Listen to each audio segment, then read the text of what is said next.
Greetings everyone, welcome to Spacing Out. I'm Maureen Ellsbury. And I'm Alejandro Rojas. Thanks for joining us. We're here to get you caught up on the news, so here are some of the UFO stories that have made headlines recently. A video that was allegedly shot near the remote Area 51 military installation in the Nevada desert shows what appears to be an unidentified disc-shaped aircraft being transported on a semi's trailer. This 1-minute 35-second video was uploaded to YouTube on March 24th by user the Mr. Kikiriki with the title UFO being towed in Nevada near Area 51. No description accompanies this video, but it clearly shows a convoy of vehicles, including what could be police vehicles, escorting a semi-truck hauling a platform trailer. On this trailer is a seemingly exposed aircraft that bears a striking resemblance to the classic flying saucer.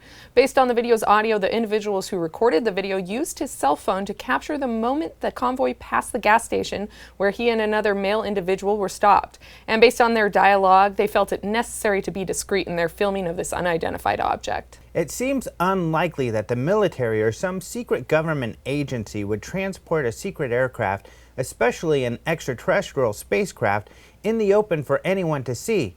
It's also possible that the object is simply a fabricated flying saucer created for display purposes at some Nevada business along the extraterrestrial highway. But the most likely possibility is that this craft in the video is the X-47B unmanned drone aircraft made by Northrop Grumman.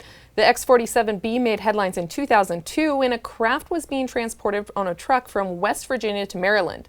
The craft in that instance was also transported on a platform trailer, packaged with a form-fitting cover. If you look closely at the craft in the recent video, it also appears to have a form-fitting cover. And it seems that in this recent video isn't new. It's simply a re-upload of a video that first appeared back in 2013. Although the identification isn't conclusive, based on the nearly identical appearance of the craft to the photos of the X-47Bs in transit, the object allegedly recorded near Area 51 is likely an X-47B unmanned aircraft and not an alien spacecraft.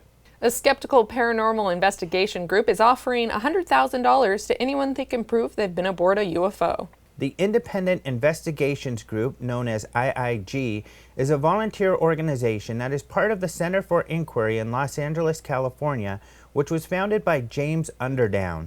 He explains to media outlet Times Live, "I live in LA, which is crammed with people with new age ideas, water dowsers, psychics, healers, clairvoyants, past life regressors." He continues, "It got to the point at which instead of arguing, I thought all this stuff is testable by science. So I started a Center for Inquiry. The IIG launched its IIG Challenge several years ago. This challenge calls on people who make extraordinary claims about paranormal abilities or experiences to demonstrate his or her evidence to the group of investigators to scientifically observe."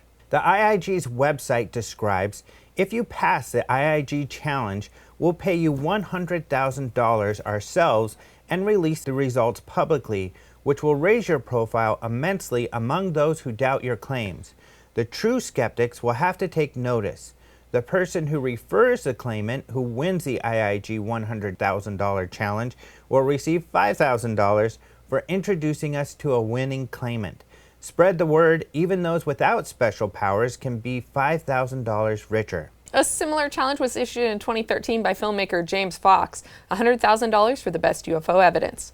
Those who feel they can prove they communicate with extraterrestrials or have been aboard an alien spacecraft can apply for the $100,000 challenge on the IIG website. Although a lot of people have attempted to claim the $100,000 prize, nobody has been able to conclusively prove their extraordinary claims.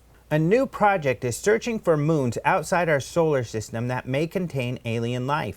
Astrobiologists view moons like Enceladus and Europa to be the most likely places for extraterrestrial life in our solar system, so it only makes sense to look for life on exomoons as well.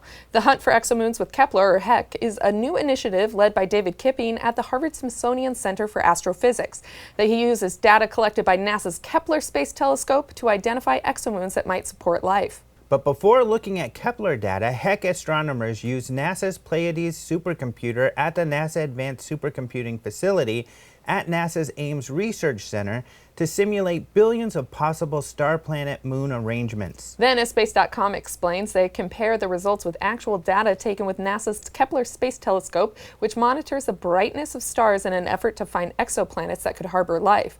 If one of the simulated combinations matches the Kepler data, that area warrants further exploration. NASA describes the discovery of exomoons, moons situated beyond our own solar system, would add to the growing list of celestial objects detected by the Kepler telescope that could potentially harbor life in some form. So far, NASA says the team has surveyed 56 of about 400 identified Kepler planet candidates that could have a detectable exomoon. The team will continue to survey the remaining exomoon candidates over the next 2 years. Heck, scientists surmise if such habitable moons are possible, then there could be even more habitable moons than habitable planets. Ben Hansen, former host of the Sci-Fi Channel's Fact or Fake Paranormal Files, took a careful look at Obama's recent appearance on Jimmy Kimmel, especially the portion in which Kimmel asks Obama about UFOs. Hansen says his analysis has given him some huge revelations, including that Obama was not joking when he told Kimmel that he can't reveal what he knows about UFOs and extraterrestrials. Hansen has a background in law enforcement. However, he points out in his video analysis on YouTube that he is not a body language expert, just someone with a lot of experience conducting criminal investigations and interviews, and working with body language experts. Last year, after Kimmel asked former President Bill Clinton about UFOs, Hansen decided to put his experience to use and analyze what Clinton had said. His conclusion was that there was evidence of significant apprehension, stress, and guarded behavior. Several times when he started down a road and stopped himself in awkward ways as if he was about to say something he shouldn't. This led Hansen to believe that Clinton knew more than he was sharing or just learned enough to indicate that he should stop looking. Back in March, Obama appeared on Jimmy Kimmel Live, and Kimmel asked him about UFOs as well. In their interview, Kimmel indicates that he may have seen Hansen's Clinton analysis. Kimmel warned Obama that people were going to look at his facial expressions and every move as he answered the questions to analyze what he was saying. Kimmel's short exchange with Obama about UFOs included a lot of jokes, and both Kimmel and Obama seemed to be enjoying themselves. But the question is, was Obama really joking? The conventional wisdom is that he was. However, Hansen says his analysis shows that the nonverbal communication Obama was displaying tells another story. The first clue that Hansen gives that Obama seemed out of sorts by the UFO questions was his breathing rates. Hansen says that the video shows Obama's breathing rate was much higher during the UFO questioning than the other parts of the interview. Hansen says this can indicate that Obama was uncomfortable with the next line of questioning. Another aspect of the interview that Hansen felt may indicate that there was more going on than joking itself. He notes that each of Obama's jokes interrupts, delays, and deflects Kimmel's original question. Hansen says it's possible that these jokes were an attempt to influence Jimmy to drop the subject. Hansen says jokes are often used to belittle a person into feeling silly for asking the question in the first place. The biggest revelation for Hansen comes during the last part of Kimmel's UFO line of questioning. Hansen notes that despite all of Obama's joking, Kimmel persists. Hansen says Obama makes more jokes, but Kimmel is not dissuaded. Kimmel asks, "Did you look? Did you see? Did you explore?" Almost immediately, you are going to see Obama do a series of things that paint a very interesting picture, Hansen explains. Hansen says Obama completely changes his demeanor at this point from comedian Obama to guarded Obama. Hansen says Obama's smile changes from a genuine to more of a look of annoyance. He also says Obama breaks eye contact, which is not unusual for Obama.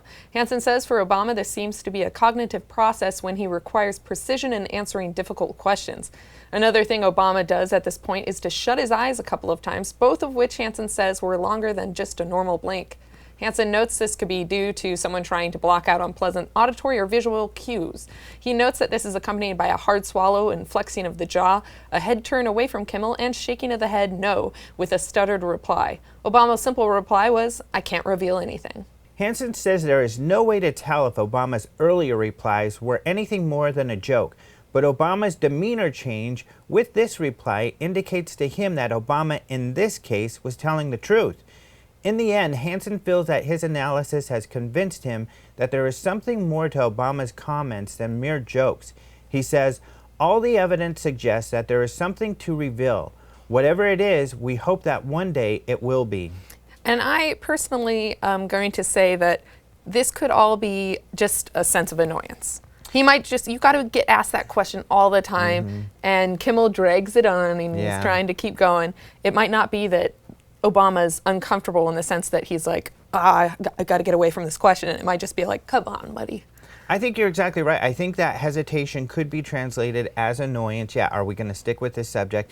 Because then he changes to getting happy again, I think, when he thinks of a good joke, which was his reply. So I don't know. I'm not convinced. I was 100% convinced that this was all a joke.